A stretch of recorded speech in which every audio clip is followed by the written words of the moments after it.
Three Idiots might not be the funniest movie ever, or the most thought-provoking, and probably not even the most heart-touching. Maybe we all would have a different answer for each.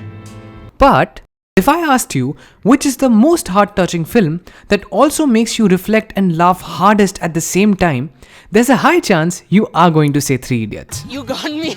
You got me, Rancho. And everyone that has seen Three Idiots has at least for a brief moment wished that they were the Rancho of their school, or maybe their class, or at least their small group of 3 friends.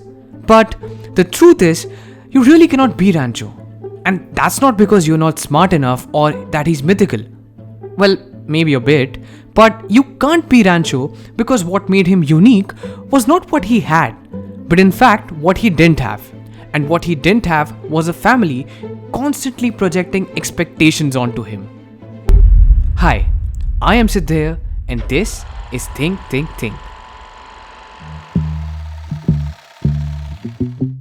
Three Idiots rarely gets enough credit for how accurately it captures the invisible baggage almost every Indian carries. Once you start looking for it, you realize something simple. Every major conflict in the film is driven by expectations. Farhan and Raju are the obvious examples. One forced into a career he doesn't want, the other paralyzed by the fear of disappointing his family. नहीं, मैं बीच में line बना रहा हूँ, क्योंकि मुझे मेरी family को सपोर्ट करना है. But even Pia and Joy are victims of expectations. You see, in his conversation with Virus, where Joy is told that his project cannot be accepted and he might have to repeat a year, all of his concerns are in regards to his father's expectations and the embarrassment that he would have to face given his son fails the exam. Similarly, Pia is also living a life planned for her by her father. She doesn't rebel at first, but in the end she explodes, calling out his stubbornness and obsession, and holding him responsible for her brother's death. She calls him out for his expectations that he forced on his own son. Even the real Rancho Das is burdened by the pressure of not being good enough for his dad. And the father himself, who plotted sending in Rancho as a duplicate for his own son, is also driven by the fact that he does not feel that he fits in the social groups. And so, his son must not face the same complex. He must really fit in.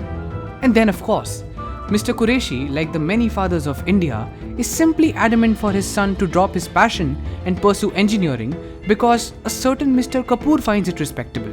And when concluding a conflict, the film conveys the consistent message to stop thinking about people and do what you want to do. लोग हंसेंगे इससे तुम suicide करोगी? रस्तों की? पिया लोग 2 दिन के लिए गॉसिप करेंगे फिर भूल जाएंगे. आप क्या सोचेंगे फर्क पड़ता है? कपूर साहब क्या सोचेंगे इससे मुझे कोई फर्क नहीं पड़ता.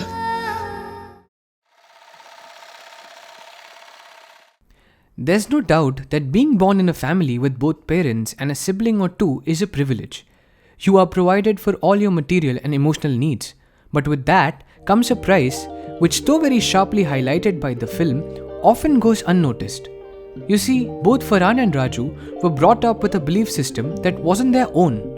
The fear of being judged by society, blindly respecting authority, fitting into the social constructs, basically everything that Rancho questioned so easily and was admired for, are usually things that people brought up in an average family are very strictly told not to. Now, some of us challenge this in our beginning years, but the constant negative reinforcements for those actions ensure that by the time we grow up, we are so hardwired to obey authority and rules or traditions that somehow we even make sense of ragging. Since everyone else is doing it, you have to do it too. Rancho doesn't inherit fear. He doesn't inherit shame. He doesn't inherit the pressure of being a good son. And that absence of emotional baggage protects his individuality in a way that others never got the chance to. Additionally, the fact that the only 2 characters in the film who behave without fear are Rancho and Millimeter, who are also the ones not weighed down by a family structure, really strengthens my belief in this argument.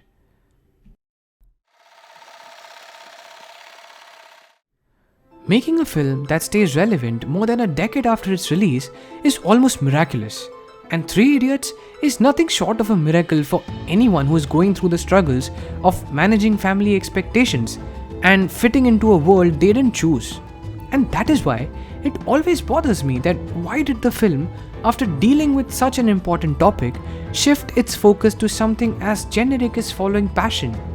Don't get me wrong, the whole narrative of the Chatur and Rancho bet is a great hook and has an equally great payoff at the end. It's wholesome, it's entertaining, but my problem is with the end note, when the film makes a callback to the excellence line. I know, it's just a line in the end, and it does not take away anything from any of the great moments you witnessed in the film. But what it does with the fact that Rancho only wins the bet when he's confirmed as a star scientist, making him conventionally successful and important, yet again sets a stereotypical expectation of success. Wouldn't it have been better if the film kept its focus on the parents understanding their children rather than making success and excellence a bigger deal than that? I guess that's just something to think. शेव करा दिए, then get lost.